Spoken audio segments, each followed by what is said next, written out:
భక్తి భాస్కర ప్రేక్షకులకు నమస్కారం. మనం శంకర భగవత్పాదాచార్యుల వారు మనకు అందించినటువంటి ఎన్నో స్తోత్ర రాజాల్లో తలమానికమైనటువంటిది, ఎంతో మహిమాన్వితమైనటువంటిది, అలాగే శివుల అంటే అమ్మవారిని, అటు పరమేశ్వరుణ్ణి ఇద్దరి యొక్క మాహాత్మ్యాన్ని కూడా మనకి తెలియజేసినటువంటి శివానందలహరి స్తోత్రాన్ని, అందులో ఉండేటువంటి శ్లోకాల యొక్క మాహాత్మ్యాన్ని, అలాగే అందులో శివతత్వాన్ని, శివాతత్వాన్ని అంటే అమ్మవారిని గురించి, పరమేశ్వరుని గురించి, ఆ జగద్గురువులైనటువంటి ఆదిశంకర భగవత్పాదాచార్యుల వారు ఏ విధంగా స్తోత్రం చేశారు అనేటువంటి అనేక విశేషాలను ఈ శివానందలహరి స్తోత్ర వ్యాఖ్యానంలో మనం తెలుసుకుందాం. ఈ శివానందలహరి స్తోత్ర కేవలం స్తోత్రముగానో, లేకపోతే కేవలం పూజ చేసుకోవడానికి మాత్రమే ఉపయోగించేటువంటి కేవలం ఒక స్తుతి గ్రంథంగా మాత్రం మనం చెప్పనక్కర్లేదు. ఇందులో ఎన్నో గొప్ప వేద సంబంధమైనటువంటి రహస్యాలు ఉన్నాయి, మంత్రశాస్త్ర సంబంధమైనటువంటి రహస్యాలు ఉన్నాయి. అన్నిటికీ మించి యావత్ ప్రపంచంలోనే, యావత్ సాహిత్య ప్రపంచంలోనే, వాంగ్మయ ప్రపంచంలోనే కవితల్లజులుగా చెప్పబడినటువంటి, పేరెన్నికగన్నటువంటి ఆదిశంకర భగవత్పాదాచార్యుల వారు తమ యొక్క గొప్ప కవిత్వపు విన్యాసాలను కూడా ఈ స్తోత్రంలో అందించారు. అందుకని ఈ శివానంద లహరిని మనం కేవలం స్తోత్రమనో, కేవలం స్తుతి గ్రంథమనో కాకుండా దీన్ని స్తుతి కావ్యంగా మనం అభివర్ణించవచ్చు అని పెద్దలైనటువంటి ఆచార్యులు, అలాగే శృంగేరి శారదాపీఠాధీశ్వరులైనటువంటి జగద్గురువులు కూడా మనకి ఎన్నోసార్లు సెలవిచ్చారు.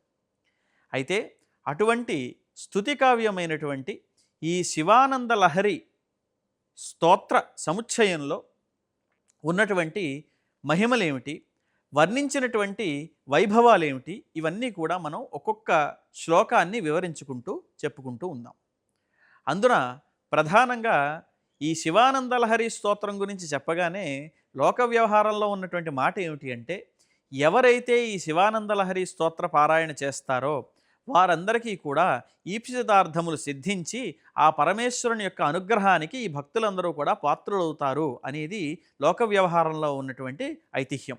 కనుక ఎవరైతే ఈ శివానందలహరి స్తోత్రాన్ని పారాయణ చేస్తారో, ఎవరైతే ఆ శ్లోకాలకి అర్థాన్ని తెలుసుకుని ఆ ఈశ్వరార్చన చేస్తారో వారందరికీ కూడా కోరినటువంటి కోరికలన్నీ కూడా తీరే విధంగా అనేక మంత్ర రహస్యాలను, అనేక వేద రహస్యాలను ఇందులో నిక్షిప్తం చేసి ఆది జగద్గురువులైనటువంటి శంకర భగవత్పాదాచార్యుల వారు మనకి ఈ శివానందలహరి స్తోత్రాన్ని అందించారు.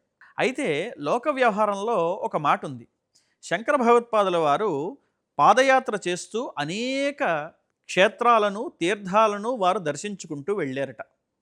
ఆ సందర్భంలోనే దక్షిణాపథం నుంచి, అంటే కేరళ ప్రాంతం నుంచి, అంటే కేరళలో కాలటిలో జన్మించారు ఆదిశంకరులు అని మనందరికీ కూడా తెలిసిన విషయమే కదా. అక్కడి నుంచి వారు యాత్ర చేసుకుంటూ అనేక ప్రదేశాలను, క్షేత్రాలను సందర్శిస్తూ వారు శ్రీశైల క్షేత్రానికి చేరుకున్నారట. ఆ శ్రీశైల క్షేత్రానికి చేరుకొని ఉండగా అక్కడ ఈ శివానందలహరి స్తోత్ర రచన చేశారు అనేటువంటి మాటను చరిత్రకారులు చెబుతుంటారు. ఆ శ్రీశైల దర్శనం చేసుకున్న తర్వాతనే శంకర భగవత్పాదాచార్యుల వారు అక్కడి నుంచి గోకర్ణ క్షేత్రానికి వెళ్ళారు. అక్కడి నుంచి హరిహరనాథ క్షేత్రానికి వెళ్ళారు. అక్కడి నుంచి కొల్లూరు మూకాంబికాదేవిని దర్శనం చేసుకున్నారు.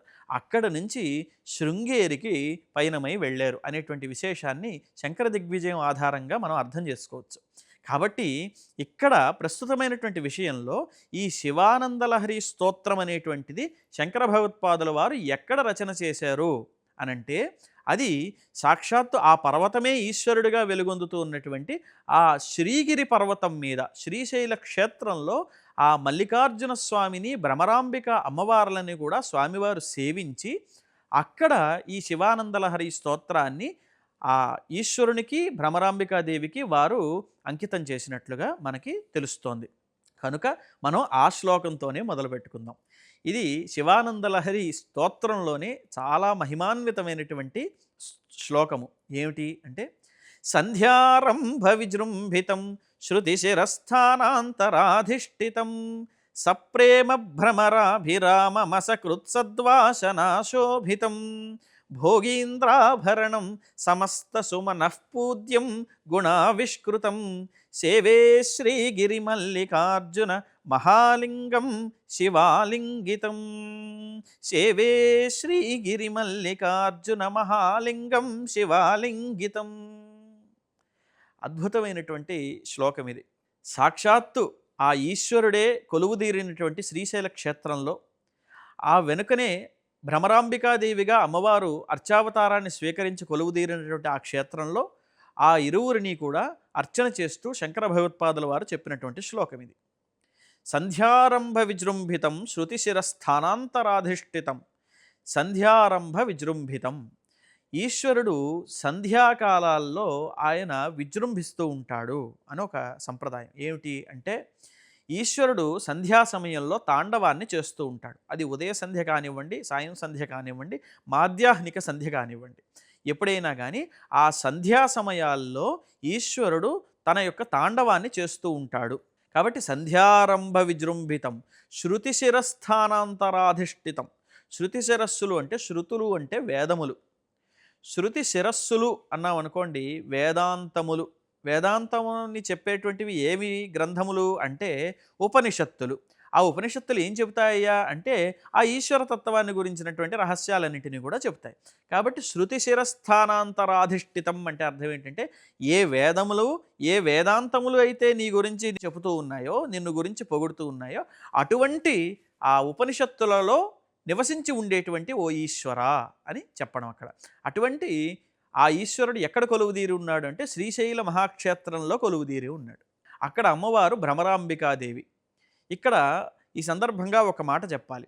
శ్రీశైల ఖండం అనేటువంటి ఒక గ్రంథంలో, ఆ గ్రంథం కూడా స్కాంద పురాణాంతర్గతంగా వచ్చినటువంటి గ్రంథం. అయితే ఆ శ్రీశైల ఖండంలో ఒక మాట చెప్తారు. ఏమిటి అంటే దదర్శ గిరి సౌభాగ్యం శృంగాష్టక విజృంభితం.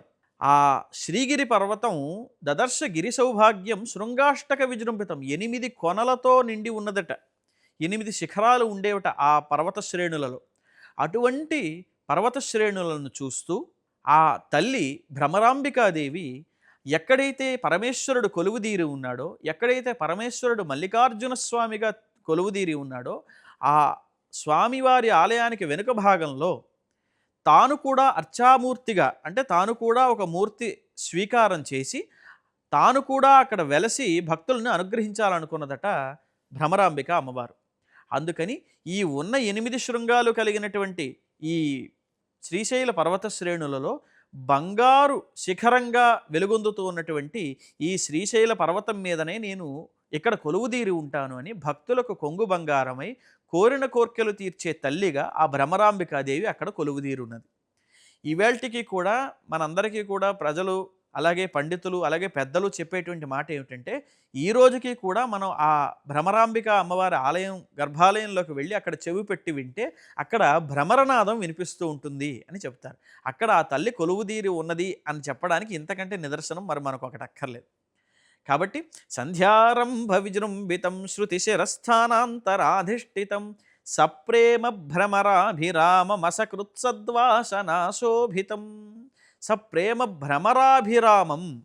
భ్రమరాంబికాదేవి అక్కడ కొలువుదీరి ఉన్నటువంటి అమ్మవారు. కాబట్టి ఆ తల్లి యొక్క ప్రేమానురాగాల్ని పొందుతున్నటువంటి ఈశ్వరుడు ఆ మల్లికార్జున స్వామివారు. సప్రేమ భ్రమరాభిరామం అసకృత్ సద్వాసనాశోభితం భోగీంద్రాభరణం. ఇక్కడ దీనికి 2 అర్థాలు ఉన్నాయి. భోగి అన్న శబ్దానికి అర్థం ఏమిటంటే భోగములు కలిగినది భోగి. భోగం అంటే పడగ అని అర్థం. భోగీంద్రాభరణం అంటే పడగలు కలిగినటువంటి నాగుపాములనే ఆయన ఆభరణాలుగా ధరించి ఉంటాడు. కాబట్టి ఆ ఈశ్వరుడు భోగీంద్రాభరణుడు. ఇది ఒకటి. భోగీంద్రాభరణం సమస్త సుమనఃపూజ్యం.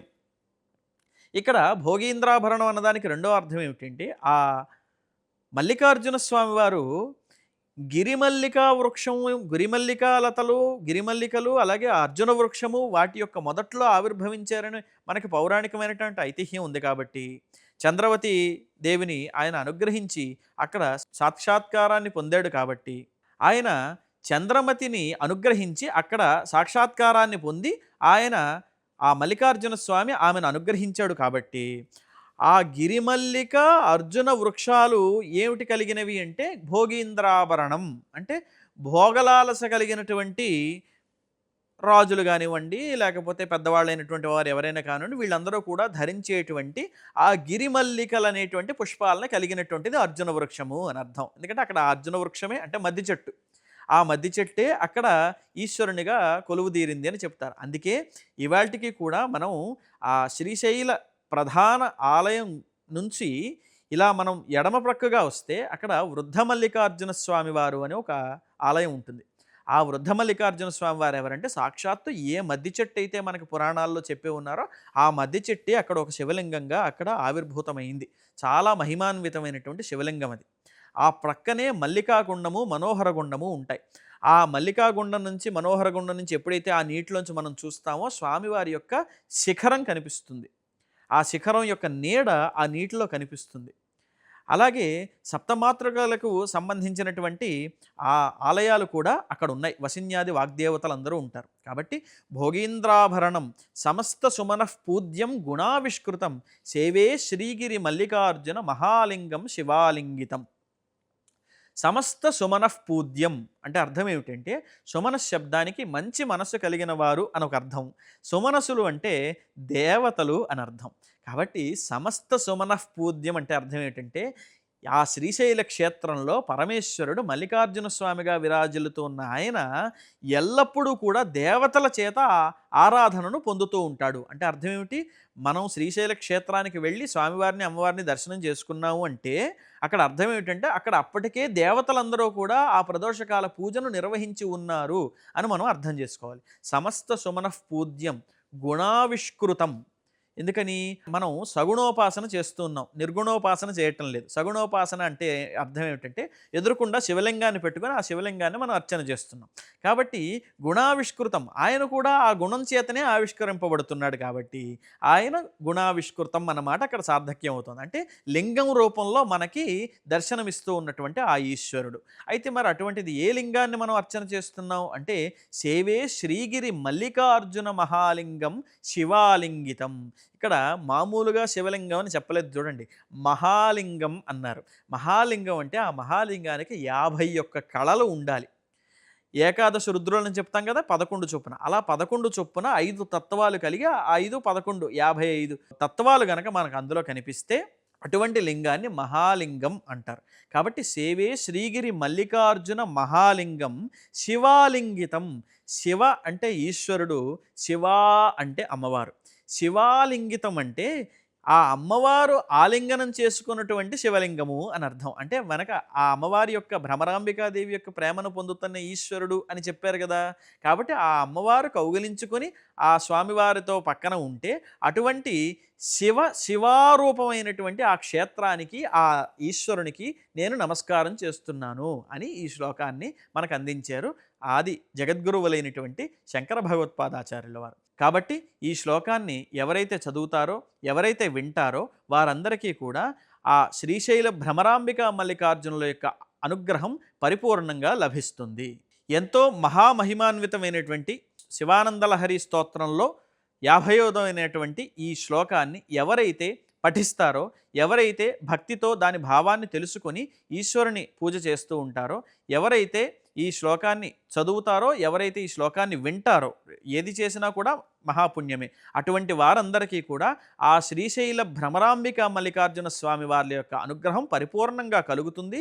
అలాగే ఏదైతే కోరికలు మీరు కోరుకుంటారో వాటన్నింటినీ కూడా ఆ ఈశ్వరుడు తప్పకుండా అవి తీర్చి మనల్ని అందరినీ కూడా అనుగ్రహిస్తాడు. కనుక ఈ శ్లోకానికి అంత మహిమ ఉన్నది అని తెలియజేస్తూ స్వస్తి.